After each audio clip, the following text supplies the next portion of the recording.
Praise the lord. మన ప్రభువును మన రక్షకుడైన యేసుక్రీస్తు వారి ఉన్నతమైన నామంలో మీ అందరికీ మా హృదయపూర్వక వందనములు. ఈ యొక్క ఆదరణ వాక్యము మీకు దీవెనకరంగా ఉందని నమ్ముతున్నాము. కనీసము ఈ వాక్యమును ఒక 10 మందికైనా షేర్ చేయగలరని దేవుని పేరట మనవి చేసుకుంటున్నాము. ఈరోజు దేవుని వాక్యము, ధనాపేక్ష లేని వారై మీకు కలిగిన వాటితో తృప్తి పొందియుండుడి. హెబ్రీయులకు రాసిన పత్రిక 13వ అధ్యాయము 5వ వచనము. Keep your lives free from the love of money and be content with what you have. Hebrews chapter 13 verse 5. ఈ రోజుకు గాను దేవాతి దేవుడు మనకు అనుగ్రహించిన వాక్య భాగమును బట్టి ధ్యానించుకుందాము. ప్రియమైన సహోదరి సహోదరులారా, మనము ఈ భూమి పైన మన జీవనము శారీరకంగా కొనసాగాలి అంటే, మనకు కావలసిన కొన్ని ప్రాముఖ్యమైన అవసరతలు తీర్చుకోవాలంటే ధనం అనేది తప్పక కలిగి ఉండాలి. ఏ దేశమైనా, ఏ ఖండమైనా, ఏ భాషతో రకరకాలుగా పిలిచినప్పటికీ డబ్బుకు ఉన్న విలువ ఎప్పటికీ మారదు. అయితే డబ్బును సంపాదించొద్దని, లోకపరమైన సాధారణ అవసరాలు తీర్చుకోవద్దని బైబిల్ ఎప్పుడు చెప్పడం లేదు. కానీ ధనాపేక్ష మాత్రం ఏ ఒక్కరు కలిగి ఉండకూడదు అని అనేక లేఖనముల ద్వారా బైబిల్ గ్రంథం సెలవిస్తుంది. ఎందుకంటే అన్ని రకాల ఫెసిలిటీస్ తో జీవించడం కంటే, బాగా డబ్బు కలిగి జీవించడం కంటే, కలిగిన వాటితో తృప్తి కలిగి జీవించినప్పుడే ఒక మనిషి జీవితం ప్రశాంతంగా ఆనందమయంగా ఉంటుంది. అపోస్తుడైనటువంటి పౌలు గారు రాస్తున్నారు, నేను ఏ స్థితిలో ఉన్ననో ఆ స్థితిలో సంతృప్తి కలిగి ఉండ నేర్చుకొని ఉన్నాను అని. పౌలు గారు క్రీస్తు యేసుని విశ్వసించిన తరువాత ఆయన సేవా పరిచర్య నిమిత్తమై అనేక ప్రాంతాలు, పట్టణాలు, దేశాలు విరివిగా తిరగసాగాడు. సువార్త ప్రయాణాల విషయంలో ఆయన ఎప్పుడు వెనకంజ వేయలేదు. యేసు క్రీస్తుతో ఉన్నటువంటి తన శిష్యులైన అపోస్తుల కంటే అత్యధికముగా దేవుని వాక్యాన్ని విస్తరింపజేశాడు అనడంలో ఎటువంటి సందేహం లేదు. అంత గొప్పగా ఎన్నో శ్రమల గుండా, ఎన్నో శోధనల గుండా అతను ప్రయాణము సాగింది. మరి ఉన్న స్థలము నుండి రకరకాల ప్రదేశాలకు వెళ్ళి సువార్త చేస్తున్న పౌలు గారికి అన్ని చోట్ల ఒకే విధమైన ఆతిథ్యము లభించదు కదా. మనమే ఏవైనా 2 ప్రాంతాలు సువార్త నిమిత్తం సందర్శించామనుకోండి, అక్కడ అది లేదు ఇది లేదు అని కంప్లైంట్ చేస్తుంటాం. అటువంటిది పౌలు గారు చాలా ప్రాంతాలు వెళ్ళినప్పటికీ ఏ ప్రాంతములో తనకు ఇది తక్కువైంది, అది తక్కువైందని అనలేదండి. అలా అని అన్ని కంఫర్టబుల్ గా ఉన్నాయి అని కాదు, అతను వాటిని బట్టి సంతృప్తి కలిగి ఉన్నాడు. ఒక సందర్భంలో పౌలు భక్తుడు అంటాడు, నేను ఉన్న స్థితిని ఎరుగుదును, లేని స్థితిని ఎరుగుదును అని. దీన్ని బట్టి మనము పౌలు గారి వద్ద నుండి గ్రహించాల్సింది ఏమిటంటే, మనకు కలిగి ఉన్న వాటితో తృప్తి పొంది జీవించాలి అని. అలా కాకుండా ధనాపేక్ష కలిగి జీవిస్తే ఏమవుతుందో తెలుసా? పరిశుద్ధ వాక్యము సెలవిస్తుంది, ధనవంతులగుటకు ఆపేక్షించువాడు శోధనల్లోను, ఊరిలోను, అవివేక యుక్తములను, హానికరమైన అనేక దురాశలలోనూ పడుదురు. అట్టివి మనుష్యులను నష్టములోను, నాశనములోను ముంచివేయును అని. అవును ప్రియమైన సహోదరి సహోదరులారా, ధనాపేక్ష, ధనవంతులు కావాలి అనే ఆశ మనల్ని హానికరమైన, మరణాంధకారమైన లోతుల్లోనికి నడిపిస్తుంది. ఆ చెడ్డ ఆశ మనల్ని ఉరికంబానికి చేరుస్తుంది. నష్టాల వైపుకు, నాశనాల వైపుకు మనల్ని నడిపించి మనల్ని ఇబ్బందులకు గురి చేస్తుంది. చాలా రకాలైన ఎగ్జాంపుల్స్ మన మధ్యనే ఉన్నాయి. తక్కువ టైంలో ఎక్కువ డబ్బు వస్తుందని నమ్మి పెట్టుబడి పెట్టి ఉన్న డబ్బు అంతా నష్టపోయి మోసపోయిన వారు ఉన్నారు. చెడు ఆలోచనలు చేసి, హత్యలు, దొంగతనాలు చేసి తమ జీవితాలనే నాశనం చేసుకుంటున్న వారిని మనం చూస్తూనే ఉంటున్నాం. డబ్బుపై ఉన్న ఆశ వల్లనే వారంతా ఈరోజు ప్రతిఫలమును అనుభవిస్తున్నారు. కాబట్టే ఈరోజు దేవుడు లేఖనముల ద్వారా క్లియర్ గా చెబుతున్నారు, ధనాపేక్ష కలిగి ఉండకూడదు అని. ధనాపేక్ష సమస్తమైన కీడులకు మూలము అని. ఈ యొక్క సమయంలో ఈ మాటలు వింటున్న ప్రియమైన సహోదరి సహోదరులారా, దేవుణ్ణి నమ్ముకొని విశ్వాసిగా జీవిస్తున్న ఏ ఒక్కరు కూడా ధనాపేక్ష కలిగి జీవించకూడదు. దాని వలన అవమానము, అవహేళన మాత్రమే కాదు, మనశ్శాంతి కూడా లేకుండా అయిపోతుంది. తృప్తిగా తిననివ్వకుండా, కుటుంబ సభ్యులతో గడపకుండా చేస్తుంది. అంత మాత్రమే కాదు, దేవుని నుండి కూడా మనల్ని దూరపరుస్తుంది.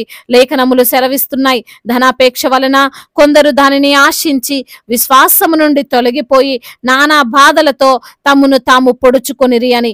మరి విశ్వాసులైన వారు ధనము సంపాదించుకోవద్దా అంటే వాక్యం సెలవిస్తుంది, మోసము చేత సంపాదించుకొను ధనము క్షీణించిపోవును, కష్టము చేసి సంపాదించువాడు తన ఆస్తిని వృద్ధి చేసుకొనును అని.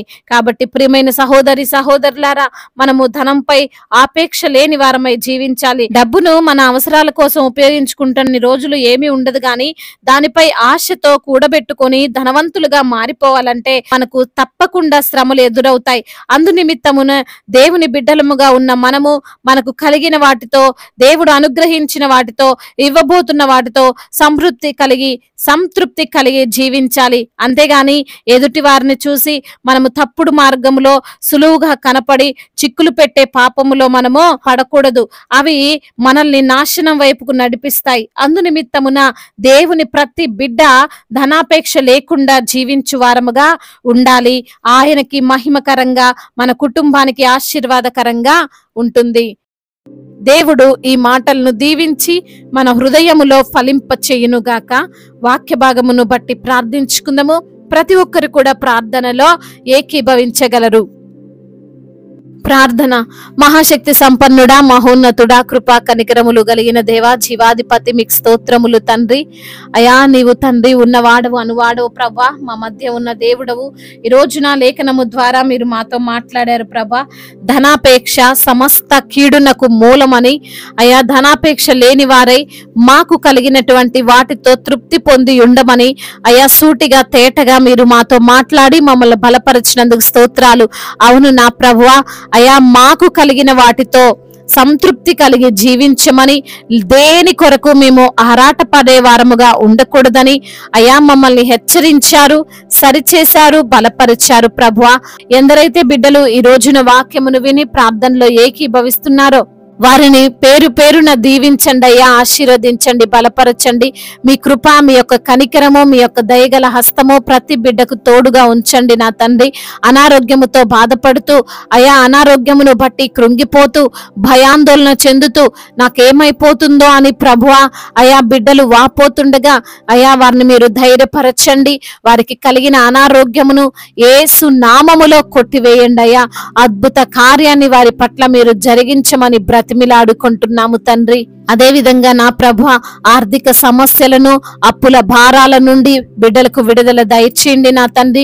అప్పు తీసుకునే బిడ్డలుగా కాదు గాని అప్పు ఇచ్చే బిడ్డలుగా వారిని మీరు ఆశీర్వదించండి. అదే విధంగా కుటుంబంలో కలహాలు, భార్యాభర్తల మధ్య విభేదాలు, అన్నదమ్ముల మధ్య విభేదాలు, ఆస్తి తగాదాలు అన్నిటి నుంచి కూడా విడుదలను అనుగ్రహించమని వేడుకుంటున్నాము తండ్రి. అదే విధంగా నా ప్రభు, ఎందరైతే బిడ్డలు ఈ రోజున నా తండ్రి గర్భఫలము లేక బాధపడుతున్నారో వారికి గర్భఫలమును దయచేయండి తండ్రి. అద్భుత కార్యాన్ని బిడ్డల పట్ల మీరు జరిగిస్తూ రమ్మని వేడుకుంటున్నామయ్యా. అయా గర్భిణీ స్త్రీలను మీరు దీవించండి, తల్లి బిడ్డలకు క్షేమాన్ని దయచేయండి. డెలివరీ సమయంలో మీరు వారికి తోడుగా ఉండమని వేడుకుంటున్నామయ్యా. చిన్న బిడ్డలందరినీ కాచి కాపాడండి ప్రభా. యవన బిడ్డలందరికీ మీరు తోడుగా ఉండండి.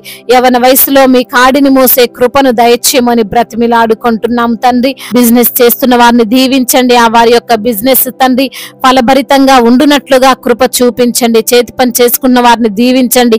వారి యొక్క కష్టార్జితాన్ని మీరు ఆశీర్వదించండి. అదే విధంగా నా ప్రభా, ఎందరైతే బిడ్డలు ఈ రోజున తండ్రి గృహము నిర్మించుకుంటున్నారో ప్రభా, మరి తండ్రి వారి యొక్క గృహ నిర్మాణ విషయంలో తండ్రి ఎటువంటి ఆటంకాలు లేకుండా ఆ యొక్క గృహము పూర్తవునట్లుగా కృప చూపించండి అయ్యా.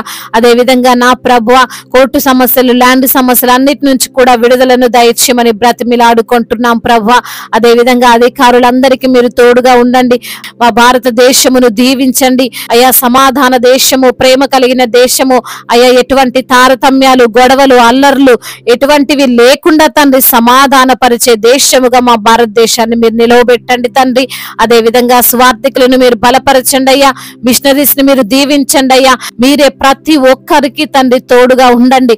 దైవజనులందరినీ కూడా మీరు దీవించండి. వారు పడుతున్న ప్రతి ఒక్క తండ్రి ఆ ప్రయాసను తగిన ప్రతిఫలమును మీరు అనుగ్రహించండి నా నా ప్రభ అనేక ఆత్మలను మీ కొరకు సంపాదించే కృపను దయచేయండి నా తండ్రి. ఇతర దేశాల్లో ఉంటున్న ప్రతి బిడ్డకు మీరు తోడుగా ఉండండి.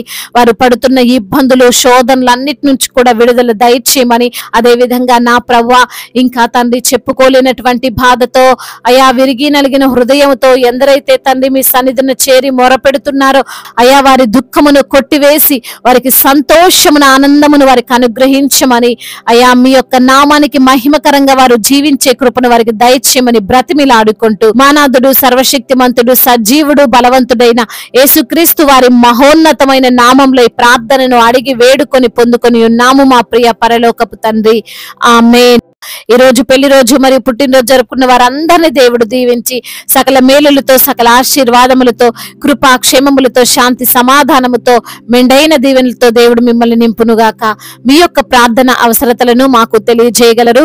మీ కొరకు మేము తప్పక ప్రార్థిస్తాము. మొదటిసారిగా మన యొక్క ఆదరణ వాక్యం చూస్తున్నట్లయితే తప్పకుండా సబ్స్క్రైబ్ చేసుకోగలరు. ఈ వాక్యం మీకు ఆశీర్వాదకరంగా ఉండినట్లయితే అనేకులకు కూడా ఈ వాక్యాన్ని పంపి మీరు కూడా దేవుని యొక్క రాజ్య సువార్తలో పాలిభాగస్తులు కావాలని దేవుని పేరిట మనవి చేసుకుంటున్నాను. May God bless you all. దేవుడు మిమ్మల్ని దీవించి బలపరిచి స్థిరపరచును గాక.